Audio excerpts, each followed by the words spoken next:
शिवरायांचा अवमान करणाऱ्यांवर कारवाई करण्यासाठी आता नवा कायदा होण्याची शक्यता आहे। काय आहे पाहूया ती बातमी 60 सेकंदात। महापुरुषांबाबत अवमानकारक वक्तव्य करणाऱ्यांविरोधात कायदा करण्याची मागणी खासदार उदयनराजे भोसलेंनी केली। एवढंच नव्हे तर 12 एप्रिलला छत्रपती शिवाजी महाराजांच्या पुण्यतिथीनिमित्त रायगडावर होणाऱ्या कार्यक्रमात केंद्रीय गृहमंत्री अमित शहानी घोषणा करावी अशी अपेक्षाही त्यांनी व्यक्त केली।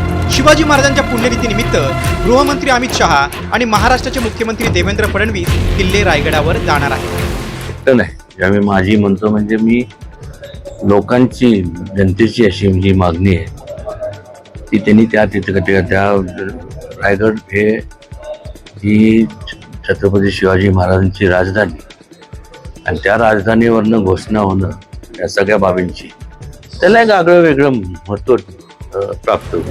हा कायदा झाला तर शिवरायांबद्दल आक्षेपार्ह वक्तव्य करणाऱ्या प्रशांत कोरटकर आणि राहुल सोलापूरकरवर कारवाई होणार का असा प्रश्न विचारला जातो।